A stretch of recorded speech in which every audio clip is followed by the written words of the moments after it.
तो जनता तय कर देगी 2025 में कि आपको पुनः भेज देगी वहां। ठीक है, आप सवाल किया।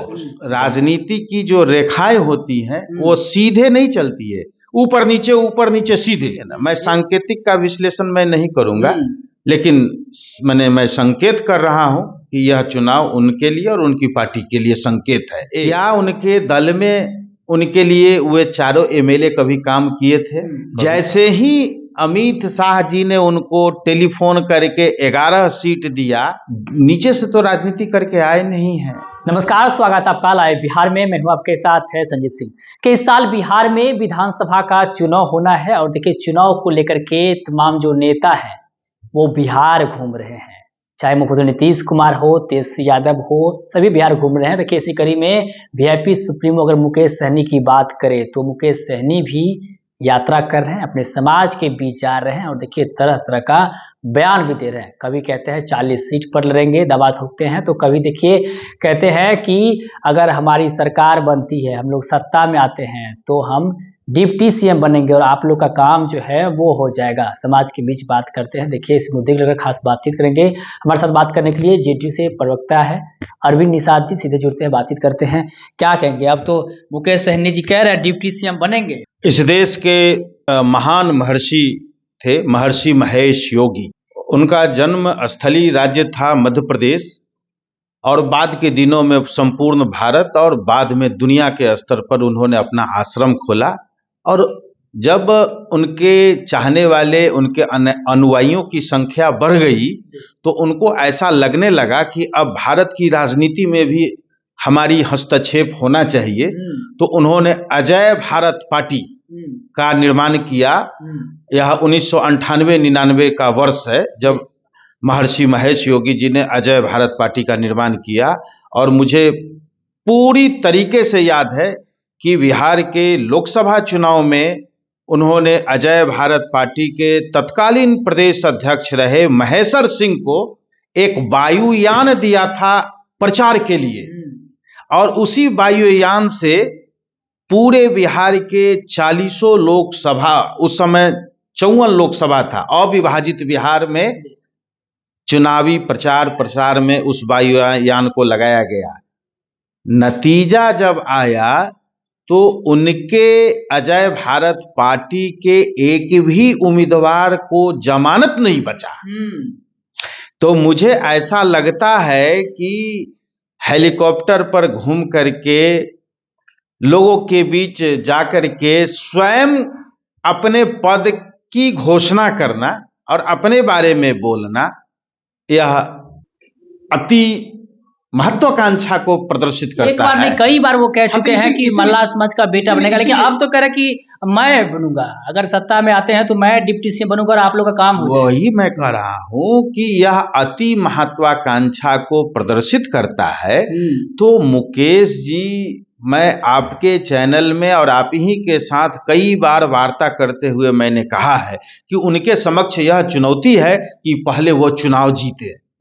स्वयं को चुनाव कभी जीत नहीं पाए हैं, स्वयं को कभी सिद्ध नहीं कर पाए हैं, और इस बार तो उनका चुनाव जो होगा उनकी पार्टी का और उनके लिए सांकेतिक है। अब सांकेतिक का विश्लेषण मैं नहीं करूंगा। वो तो कहते हैं कि 2020 में चुनाव लड़े तो 4 सीट जीते थे। सुनिए ना, मैं सांकेतिक का विश्लेषण मैं नहीं करूंगा, लेकिन मैं संकेत कर रहा हूं कि यह चुनाव उनके लिए और उनकी पार्टी के लिए संकेत है। एक दूसरी बात, 4 सीट जिन 4 सीटों की जीतने की आप बात कर रहे हैं, क्या वे चारों इनके दल में थे? इनके लिए कभी काम किया था? इनकी पार्टी के लिए तो इन्हीं की पार्टी। वही तो मैं आप बीच में इंटरप्ट कर देते हैं। क्या उनके दल में उनके लिए वे चारों एमएलए कभी काम किए थे? कभी काम नहीं किए थे। जैसे ही अमित शाह जी ने उनको टेलीफोन करके 11 सीट दिया और बदले में उम्मीदवार दे दिया, तो जहां से उम्मीदवार आया था वहां चला गया। मतलब अमित शाह जी उम्मीदवार दिए थे? मार्केट में तो ऐसा है, और स्वयं वो कहते हैं, मैं नहीं कहता हूं, मुकेश सहनी स्वयं कहते हैं कि 11 सीट दिया और हमारे पास उम्मीदवार भी भेज दिया। तो जहां से आया था उम्मीदवार वहां चला गया।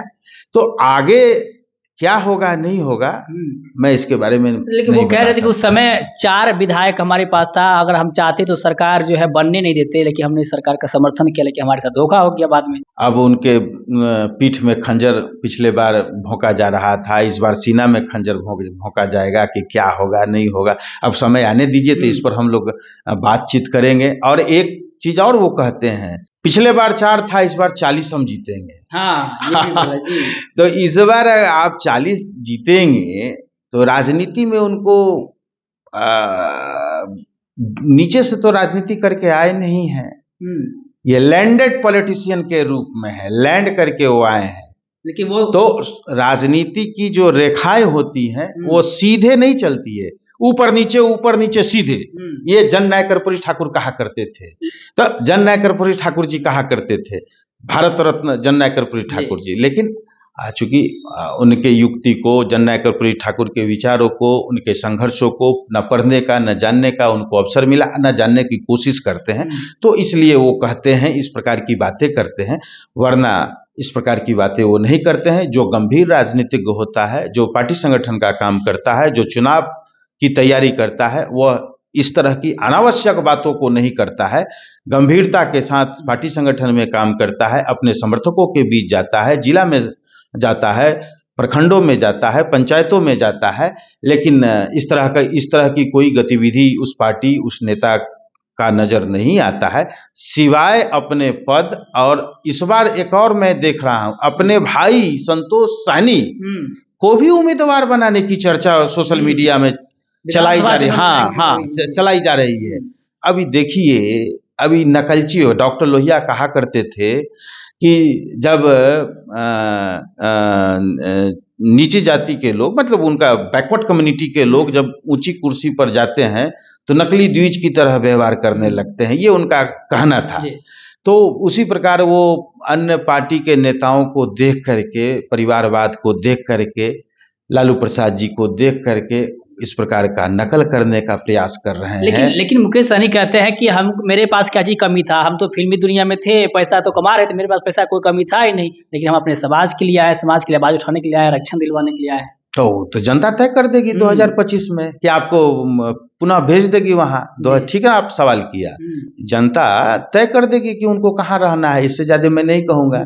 तो देखिए, हमारे साथ बातचीत करते जेडीयू से प्रवक्ता है अरविंद निषाद, जिन्होंने साफ साफ कहा है कि देखिए वो अपने भाई यानी संतोष सहनी को भी इस बार विधानसभा का चुनाव लड़वाना चाहते हैं, और यह चीज सीखे हैं लालू प्रसाद यादव जी से, क्योंकि उनके संगत में इन दिनों है।